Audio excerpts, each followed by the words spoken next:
World வாரோட முதல் குளிர்காலத்தப்போ French அப்புறம் British வீரர்கள் ஜெர்மன்ஸை எதிர்த்து கடுமையாக போராடிக்கிட்டே இருந்தாங்க. ஆனால் 1914 கிறிஸ்மஸ் அப்போ அவங்க எல்லாரும் தங்களோட ஆயுதங்களை கீழே வச்சுட்டு ஒன்றா சேர்ந்து கொண்டாடினாங்க. சில நாட்களுக்கு அப்புறம் அவங்க நண்பர்களாகவே மாறிட்டாங்க. அப்படின்னா அங்கே நடந்தது என்ன?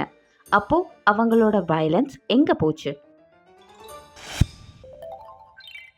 வயலன்ஸ்னா பல விலங்குகளோட பொதுவான ஒரு பண்பு. இதில் மனுஷனும் ஒரு அங்கம். இது நம்மளோட நிலப்பரப்பை காப்பாற்றவும், உணவுக்காக வேட்டையாடவும், மற்றவங்களை டாமினேட் பண்ணவும் உதவும். ஆனால் இதுக்காக பெரிய இழப்பை சந்திக்க வேண்டியது இருக்கும். இந்த மோதல்கள் உடல் ரீதியான டேமேஜையும் சைக்கலாஜிக்கல் டேமேஜையும் உருவாக்கும். அக்ரெசிவ் பீப்புள் ரொம்ப ஆபத்தான வாழ்க்கையை வாழ்கிறாங்க. அவங்களோட சோஷியல் கனெக்ஷன்ஸ் குறைவாக இருக்கும். அதிகமான ஸ்ட்ரெஸ்ஸுக்கு ஆளாகிறாங்க. இது எல்லாமே அவங்களோட வாழ்க்கையவே பாதிக்கும். இன்னைக்கு இருக்கிற மாடர்ன் சொசைட்டியில் வயலன்ஸோட தன்மை குறைஞ்சிருக்கு. நாம் இன்னோவேஷன், கொலாபரேஷன் அப்புறம் சமுதாயங்களை வளர்க்க ஆரம்பித்தோம். ஏன்னா சமுதாயம் தான் நம்ம அதில் ஒரு அங்கம் அப்படிங்கிற ஒரு உணர்வை கொடுத்தது. அப்படின்னா வயலன்ஸ் இன்னும் ஏன் நம்மளை சுற்றி இருக்குது? சிலர் மனுஷங்க பிறக்கும் போதே வயலன்ஸ் அப்படின்னு சொல்கிறாங்க.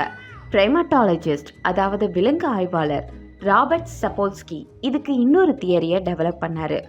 அவர் 33 வருஷமா கென்யால ஒரு வைல்ட் பபூன், அதாவது காட்டுக்குரங்கு கூட்டத்தை அப்சர்வ் பண்ணாரு. இந்த குரங்கோட ஜெனெட்டிக் கோடும் மனுஷங்களோடதும் 94% ஒரே மாதிரி இருக்கு. இந்த ஸ்டடியில ஒரு குழப்பமான அப்சர்வேஷன் சொன்னாரு. இந்த குரங்கினங்கள் ஹையரார்கிஸை பேஸ் பண்ணி தங்களை ஆர்கனைஸ் பண்ணிக்கிற பாலூட்டி விலங்கினங்கள். அக்ரெஷன் அவங்களோட இயல்பு. பெண் குரங்குகள் அப்புறம் பலவீனமான ஆண் குரங்குகள் வீட்டிலேயே இருந்து குழந்தைங்களை கவனிச்சுக்கிட்டாங்க. வயலண்டான ஆண் குரங்குகள் தான் அவங்க குரங்கு கூட்டத்தை வழி நடத்தி தங்களை சுற்றி இருக்கிற இடத்த எக்ஸ்ப்ளோர் பண்ண உதவுச்சு. ஒரு சமயத்தில் ரொம்பவும் ஆக்ரோஷமான ஆண் குரங்குகள் குப்பை கிடங்குல இருந்த மற்ற குரங்குகள் கூட சாப்பாட்டுக்காக சண்டை போட்டுச்சு.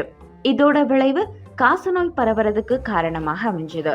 அதனால நிறைய குரங்குகள் நோயினால பாதிச்சுது. அதுல சுமார் பாதி குரங்குகள் இறந்தும் போச்சு. அடுத்த தலைமுறை குரங்குகள் பெண் குரங்குகளால மென்மையான ஆண் குரங்குகளா வளர்ந்தாங்க.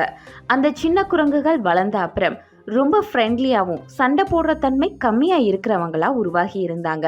இந்த சம்பவத்துக்கு அப்புறம் 6 வருஷம் கழிச்சு ஒரு காலத்துல வயலண்டா இருந்த குரங்குகள் இப்போ பீஸ்ஃபுல்லா வாழ ஆரம்பிச்சுது.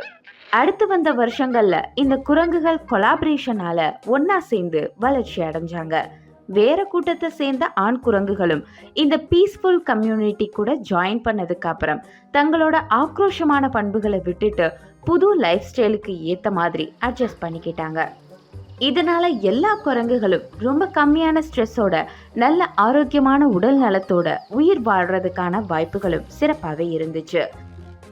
சப்போல்ஸ்கியோட முடிவுப்படி குரங்குகளோட இந்த வயலன்ஸ் பிஹேவியர் இயற்கையா வந்தது இல்லை. அது அவங்க வளர்ந்த என்விரான்மெண்ட்டை பொறுத்து கத்துக்கிட்ட ரெஸ்பான்ஸ் தான். இந்த முடிவு மனிதர்களோட பெரும்பாலான நடத்தைக்கும் பொருந்தும்.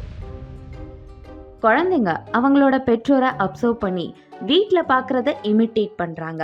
அப்யூஸ் அவங்களோட தின வாழ்க்கையோட ஒரு பாகமாக இருந்தால் அந்த சேம் பிஹேவியரை அவங்க ஃப்யூச்சரில் திரும்பவும் ரிப்பீட் பண்ணுவாங்க.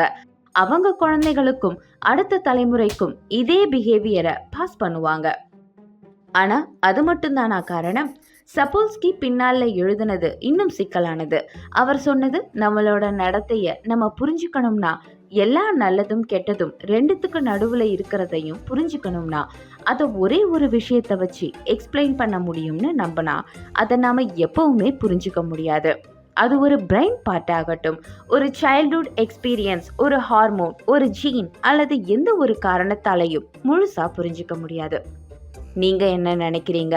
நம்ம இயற்கையாவே வயலண்டா இருக்கிறவங்களா, இல்ல இது ஒரு கத்துக்கிட்ட மனித நடத்தை தானா, இல்ல ரெண்டோட கலவையா?